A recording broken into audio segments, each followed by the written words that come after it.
How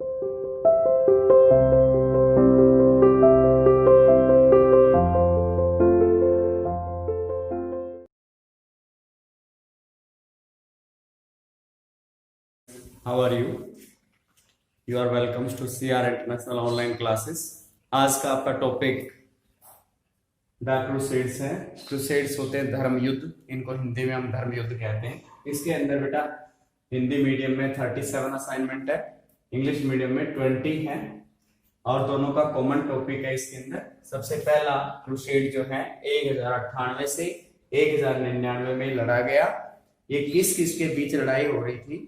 एक तरफ ईसाई लोग और एक तरफ मुस्लिम लोग। जो अरब इलाके के अंदर जो साम्राज्य फैला हुआ था, उस अरब के जो शासक थे, जिन्हें हम मामलूक शासक कह सकते हैं, तुर्क शासक कह सकते हैं, मुस्लिम शासक कह सकते हैं।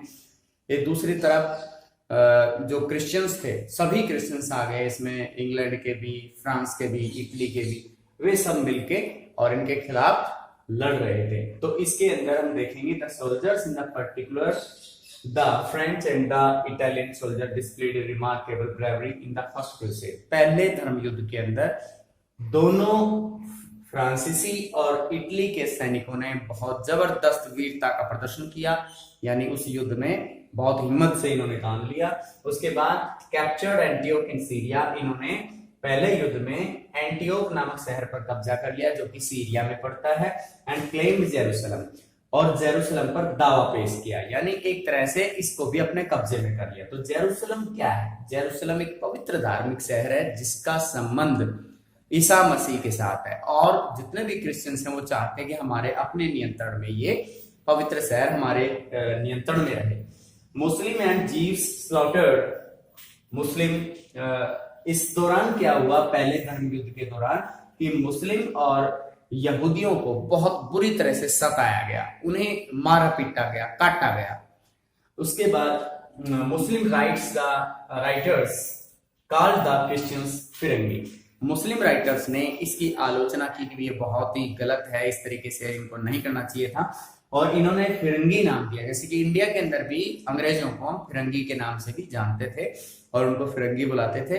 वो इसलिए क्योंकि जैसे दूसरी जो संस्कृति कल्चर के लोग हैं उनको हम पसंद नहीं करते हैं, तो उनके लिए शब्द इस्तेमाल अक्सर होता आता है। नेक्स्ट है second crusade.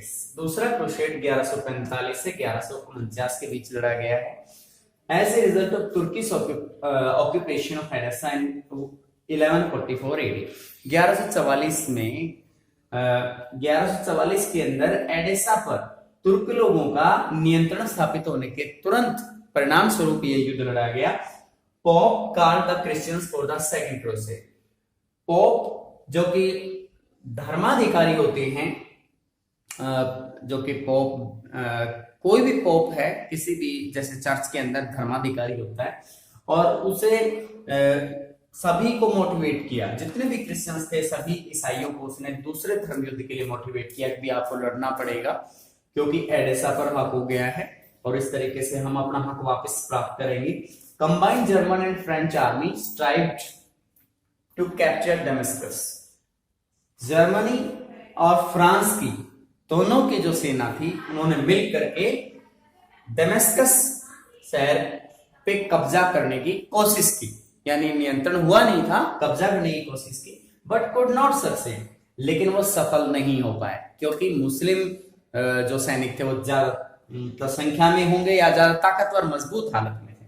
Outer Raymer gradually decline, और इस तरह से आउटर रेमर जो प्रदेश था, जिसको हम कहें समुद्र पारीय प्रदेश जो था, वो धीरे धीरे पतन की ओर उन्मुख हो गया। उसके बाद है थर्ड क्रूसेड 1189 AD, 1189 में ये लड़ा गया। Muslims were successful in creating an Egypto-Syrian empire under their able leader Saladin. Saladin के नेतृत्व में मुस्लिम लोग इजिप्टो सीरियन एम्पायर के नाम से एक साम्राज्य खड़ा करने में कामयाब हो गए, जिसका नाम रखा इजिप्टो सीरियन। इसके बाद आगे इन्होंने क्या किया, सलादीन रिकैप्चर्ड जेरूसलम। जो जेरूसलम पहले ईसाइयों के द्वारा जीत लिया गया था, अब दोबारा से सलादीन ने इस जेरूसलम पे कब्जा कर लिया। Nearly a century after first crusade. पहले जैसे हम पहले क्रूसेड के अंदर देखते हैं कि जो हमारे तो ये सोल्जर्स हैं फ्रांस के और इटालियन के, इन दोनों ने मिलकर के जेरूसलम को अपने नियंत्रण में किया, यानी ईसाइयों के नियंत्रण में चला गया। अब ये तीसरे क्रूसेड के अंदर सलादीन ने इसको रिकैप्चर किया, दोबारा से अपने कब्जे में नियंत्रण में ले लिया, यानी अब ये मुस्लिमों के कब्जे में चला गया। Recaptured Jerusalem nearly century after first crusade, पहले धर्म युद्ध के लगभग 100 वर्ष के बाद इसने अपना नियंत्रण यहाँ पे स्थापित किया। Muslim occupation of Jerusalem became the immediate cause of the third crusade, और ये जो नियंत्रण था, मुस्लिमों का नियंत्रण जो इस पे हुआ, तो इस चीज को ईसाइयों को ये चीज बहुत बुरा लगी कि हमारे धार्मिक शहर पर अब मुस्लिमों का नियंत्रण हो गया है, तो क्यों ना हम उसे आजाद कराएं, चाहे उसके लिए मर मिटने के लिए हम लोग तैयार हैं। उसके लिए तीसरा धर्म युद्ध भी हो गया। इसके बाद है फोर्थ क्रूसेड, चौथा धर्म युद्ध जो है 1202 ईस्वी में लड़ा गया। Christians failed any substantial success, इस दौरान उन्हें कोई सारगर्भित सफलता नहीं मिली। क्रिश्चियंस को, ईसाइयों को कोई इतनी सफलता नहीं मिली, क्योंकि मुस्लिम बहुत मजबूत हालात में थे। अब इसके बाद क्या हुआ, क्रूसेड्स ऑफ चिल्ड्रन 1212 एडी, 1212 में बच्चों की आर्मी बनाई गई, और वो बच्चों की आर्मी ने हमला किया। 30,000 चिल्ड्रंस लीडर स्टीफन, 30,000 बच्चों का एक नेता था जिसे स्टीफन के नाम से जानते थे। ये कोई फ्रांसीसी लड़का था स्टीफन, और इसने मतलब अपनी तरफ से पूरी कोशिश की और इन बच्चों की आर्मी को लेकर के लड़ने पहुंच गया। दूसरी तरफ एक और 20,000 स्टूडेंट्स का 20,000 जो चिल्ड्रंस थे उसके अंदर, उसका नेता था निकोलस। तो निकोलस और स्टीफन के नेतृत्व में लगभग 50,000 बच्चों की सेना इस पवित्र शहर पर, जेरूसलम पर कब्जा करने के लिए वहां गई। इनमें से बताया जाता है कि लगभग 50% बच्चों को मार दिया गया, बहुत बुरी तरह से मार दिया गया।